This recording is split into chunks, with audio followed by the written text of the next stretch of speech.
కారుకు కాలిచ్చి శైల చేతులు కలిపిన Patnam Mahender Reddy sir farm house buffer జోన్లో లేదట. అందరసోంటి మనిషిని నేను కాదు అంటున్నాడు. అగో కారు పార్టీ లీడర్లేమో మహేందర్ రెడ్డి సారు చెరువును చెరబట్టిండని అంటుంటే అసలు సర్కారు భూమిలోనే కట్టలేదని ఎవరన్నారే బాలన్న అంటారా? అయితే ఈనుండ్రి. అయ్యా మహేందర్ రెడ్డి గారు ఇక చెప్పుండ్రి అని చెప్పేసి అధికారులు కూడా ఒక రిపోర్ట్ ఇచ్చినారు. మీ అందరు కూడా చూపిస్తాం. అది ఒకవేళ నిజంగా ఆ రిపోర్టు తప్పు, నీది నిజంగా మరి తప్పుగా బఫర్కు ఎఫ్టీలకు వ్యతిరేకంగా ఉన్నదని చెప్తే నేనే దగ్గర నుండి చేయిస్తా. మరి ఇన్నారా ఏమంటున్నాడు? అప్పట్లో పట్నం మహేందర్ రెడ్డి ఫామ్ హౌస్ చెరువు భూమిని చెరబట్టే కట్టిండని కార్యకర్తలు కయ్యం పెద్దగానే చేసిరు కదా.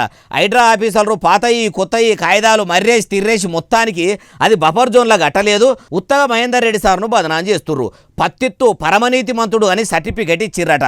మళ్ళా మీదికెళ్ళి ఏమంటున్నాడంటే నేను వట్టిపచ్చి మనిషిని కాదు, మంత్రిగా చేసిన అనుభవం కూడా ఉన్నది, ఒక హోదాలో ఉన్న నా మీద ఇట్లా నిందలు చేసుడు ఎంతవరకు కరెక్ట్ అన్నాడు. అప్పట్లో అధికారులే కదా ఏది ప్రభుత్వ భూమో ఏది పట్టా భూమో రికార్డులకి ఎక్కిచ్చింది. లింకు డాక్యుమెంట్ల కాడికెళ్ళి చక్కగానే చూసిండ్రా. ఆయన కట్టుకున్న ఫామ్ హౌస్ మాత్రం పక్కా చెరువులనే ఉన్నదని చాలా మంది అంటుర్రు. కాంగ్రెస్ లో ఉండుట్లనే మహేందర్ రెడ్డి సారు ఇంటి జోలికి పోతలేరా, సీరియస్ గా ఎంక్వైరీ చేస్తలేరా అని వినబడుతున్నది. అనుమతి ఇచ్చిన అధికారులు ఎవరో వాళ్ళే వచ్చి క్లారిటీగా చెప్తే ఇంకా మంచిగుంటది కదా అంటుర్రు ఈ ముచ్చటి నోళ్ళు.